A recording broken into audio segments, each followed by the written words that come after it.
Bienvenue à notre premier podcast des Lutins de Kellac. Nous allons parler aujourd'hui de la fantaisie avec un grand F et de l'histoire avec un grand H et de tout ce qui relie les deux. Avec trois intervenants. Le premier, Élodie Greff. Alors bonjour à tous, je suis Élodie Greff, donc je suis l'autrice des Contes du Grand Chêne à paraître prochainement, qui racontera les aventures de la Grande Fée au royaume des deux comtés, donc qui prend la suite en fait un peu de l'histoire de Big et Bang, vu que la Grande Fée était déjà présente au temps de Big et Bang, vu qu'elle s'en occupait. Mais là, on est vraiment dans l'après. Les jumeaux sont partis, ils ont quitté le royaume des deux comtés. Et donc, la grande fée est là. Elle s'occupe principalement du royaume des Fins Roses, même si elle gère un peu tout. Et de l'autre côté, donc au comté des Cauchemars, on a C. Et bien évidemment, les choses vont un peu se compliquer et se tendre entre les deux. Savoir qui fait quoi et qui dirige qui, c'est toujours un petit peu compliqué comme ça. Et deuxième invité, Stéphane Tricois, qui fait partie de notre atelier d'écriture pour l'anthologie de Chièvre. Stéphane. Merci Pierre. Alors bon, bonsoir tout le monde, je m'appelle Stéphane et je suis un grand passionné de tout ce qui est histoire, folklore, mythologie, ainsi que tout ce qui touche aux sciences occultes et au paranormal. Et les études, c'est pour ce motif que j'ai fait justement des études en histoire à l'université, parce que justement j'étais baigné dans un tas d'imaginaires qui avaient toujours un trait à l'histoire, soit notamment en bande dessinée et au cinéma. Et c'est après avoir entendu parler que Pierre organisait des ateliers d'écriture de fantaisie que j'ai eu l'envie de me lancer dans l'aventure de l'écriture pour toutes les idées d'histoire que j'avais à raconter. Enfin donc, tout ça pour dire que je ne suis pas encore un auteur confirmé, je suis un aspirant auteur et sa carrière très prochainement aux éditions Kellac. Voilà. Au passage, donc tu as une nouvelle en route. Enfin, tu as deux nouvelles en route chez nous, si je ne me, pour l'anthologie, si je ne m'abuse. Tu as l'histoire du druide et de la malédiction du. Enfin, l'aigle et le loup Voilà. qui, se, qui raconte l'histoire du combat entre un druide, enfin plutôt entre une druide et un officier, tout en abordant un petit peu historiquement en quoi les druides ont été persécutés par les comme un petit peu des fanatiques religieux qu'il fallait tuer parce qu'ils perturbaient l'ordre public instauré par les Romains. Voilà, c'est ton premier atelier en fait, à l'atelier de Chièvre. Tout à fait, c'est mon premier atelier d'écriture. Je dois dire que j'ai déjà essayé d'écrire des nouvelles à des appels à texte que je voyais à gauche et à droite, mais elles ont été refusées. Du coup, je me suis dit autant aller à un atelier, au moins pour faire un peu connaissance avec des Pour apprendre un petit personnes et peu. pour que justement, qui m'orientent un petit peu comment je peux bien me faire, comment je peux bien écrire et me faire publier par après. En tout cas, l'aigle le loup, c'est pas mal. Et tu es aussi un grand passionné, si je ne m'abuse, des romans ruritaniens qui se déroulent en fait dans les pays germaniques, slaves, dans les alentours du Moyen Âge. Ah oui, bah ça fait en effet ces premiers romans, ce serait peut-être celui-là, romance dite ruritanienne, qui se passe, comme tu dis si bien, dans des pays fictifs d'inspiration slave ou germanique. Ok. Et à titre d'exemple, la romance ruritanienne la plus célèbre, ou qui est peut-être la plus connue de tous, c'est le sceptre d'autocar de Tintin, par exemple. Oh, c'est aussi dans les Carpates un petit peu, c'est pas très loin, hein. Ouais, effectivement, c'est dans ce coin-là. Ok. Pour ça, on peut pas dire, c'est pas vraiment de la fantaisie en général, c'est plutôt un récit d'aventure tout simple. Alors je vais me présenter moi aussi. Donc moi c'est Vendarion d'Orépée, mon nom de plume, qui est en fait un anagramme exact de mes vrais noms et prénoms. Je suis le président des Lutins de Kellac. C'est une petite association d'auteurs qui collaborent pour publier leurs propres récits et d'autres récits dans tout ce qui est fantastique, fantasy, fantastique, etc. Et j'ai publié mon premier roman aux éditions Stella Maris, qui était L'âme de l'assassin. C'est un petit roman de fantaisie en terrain très classique, où un groupe d'aventuriers avec un chevalier, un magicien, etc., doivent échapper à un terrible assassin qui leur court après. En fait, c'est leur adversaire est le meilleur assassin du monde.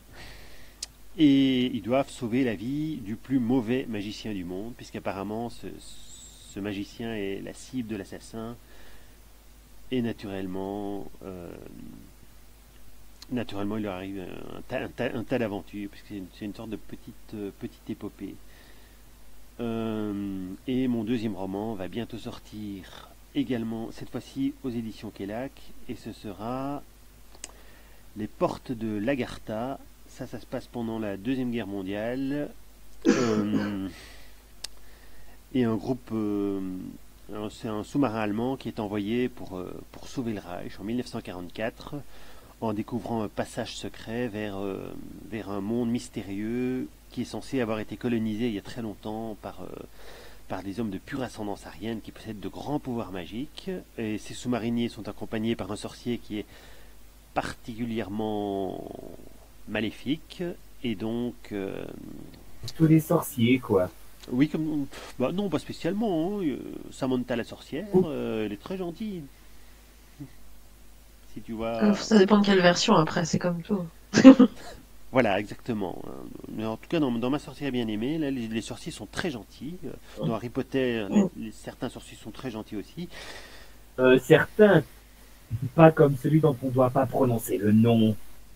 Oui, Dumbledore, effectivement, est pas très sympa par moment, hein. C'est Voldemort, tu veux dire. Ah, mais ça rime pourtant. Oui, effectivement. Bon, enfin, dans le cas de mon roman à moi, celui-là est effectivement assez méchant, il faut le lire. Ben, j'espère que ça va être un bon sujet. D'autant plus que j'ai... Déjà, il y a une... Pardon? Bah écoute, déjà on peut dire qu'il y a énormément d'histoire qui est utilisée là-dedans, hein. Surtout avec tout le bon vieux, ces Oui. nazis fanatiques d'occultisme. Oui, tout à fait. Ça, c'est la partie la plus historique du récit, puisqu'en fait, à la base, ce roman était la réponse à un appel à texte, justement. J'ai eu plus de chance que toi à ce niveau-là. Et c'était pour une anthologie qui s'appelle Blitzkrieg et qui a été publiée par Oderlands, dont le thème c'était le fantastique et la Deuxième Guerre mondiale, et en particulier la Deuxième Guerre mondiale côté allemand, qui était assez... Enfin bon, c'était des histoires assez sinistres en règle générale, donc le texte a été retenu, mais il m'a fallu un temps de recherche, de correction qui était assez considérable, puisque finalement pour écrire ce texte de, on va dire, à peu près 100 000 caractères, il m'a fallu des heures de recherche sur Internet, d'écoute de documentaires sur la Deuxième Guerre mondiale qui ont été extrêmement longs. Et lorsque je l'ai transformé en roman, j'ai refait des recherches pour ajouter des détails, ce qui fait que ça prend un temps fou. Je vais pas le dire autrement, donc je sais pas si c'est... Je te rejoins totalement. La grosse difficulté, ça, c'est toujours un peu le côté embêtant pour historique. C'est toujours toute la documentation que l'on doit chercher à gauche et à droite, quoi. Tiens, Elodie, je ne sais pas s'il y a eu beaucoup de recherches historiques dans les récits de la Grande Fée. Alors pour les récits de la Grande Fée, non.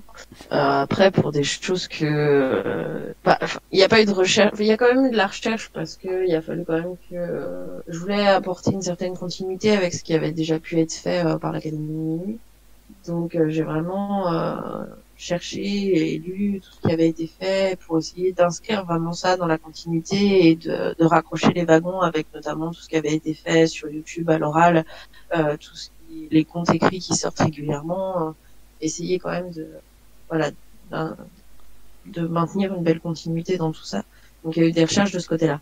Mais après, effectivement, on n'est pas dans de la recherche historique comme j'ai pu faire pour d'autres choses que j'ai écrites, notamment à l'heure actuelle, où effectivement c'est toujours un peu le jeu aussi du on fait une recherche sur un sujet précis et puis on s'aperçoit, enfin, ça nous ouvre sur d'autres horizons et on alterne comme ça et au final on se retrouve avec des pages et des pages de documentation, des nouvelles idées qui reviennent, qui appellent à nouveau d'autres recherches et on a cherché pendant 4 heures pour écrire un quart d'heure sur le sujet, quoi.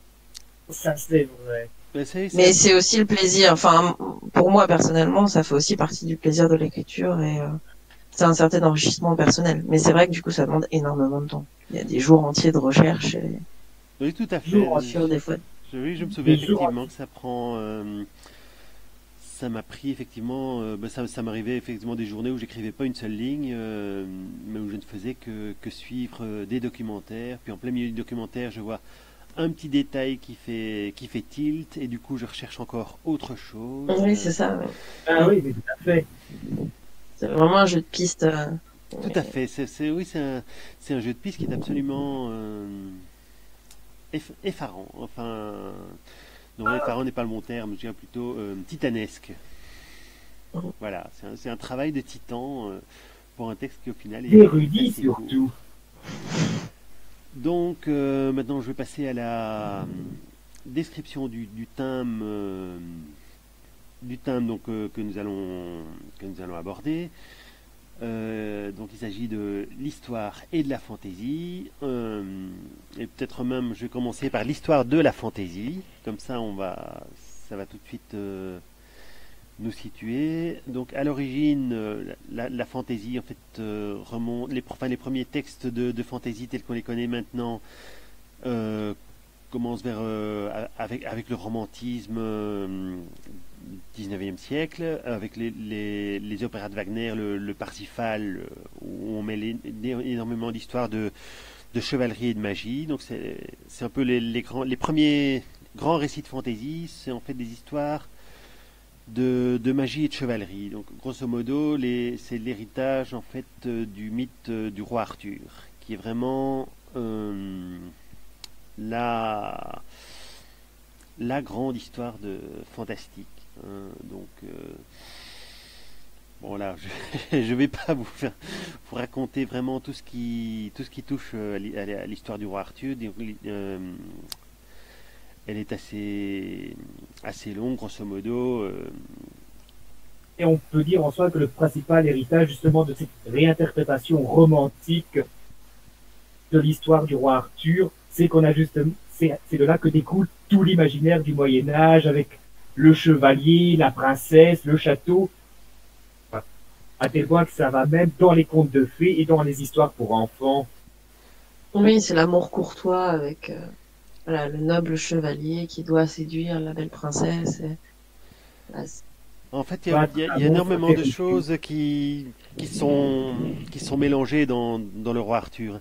Les tout premiers récits, ils sont à peu près, ils sont en fait contemporains du début de l'amour courtois. L'amour courtois, c'est en fait la suite des chansons de geste. Et les chansons de geste étaient pas spécialement courtois, c'était vraiment des histoires héroïques où pour vous donner une idée, vous allez me dire si c'est courtois ou non. Roland qui se fait tuer à Roncevaux, il est fiancé à la belle Aude, mais au moment du combat contre les Sarrasins, il ne pense absolument pas à sa femme. Son seul souci, c'est la patrie, c'est l'empereur, c'est la gloire de l'empereur et le fait qu'il doit absolument le sauver et lui rendre service. Il meurt donc sans penser à sa femme. Et puis finalement, le seul rôle de la belle Aude dans la première version de Roland, c'est qu'au moment où elle apprend la mort de Roland, elle se laisse mourir aussi. Et c'est tout. À part ça, elle n'a aucune vertu particulière et il n'y a aucun lien qui est vraiment très fort entre eux.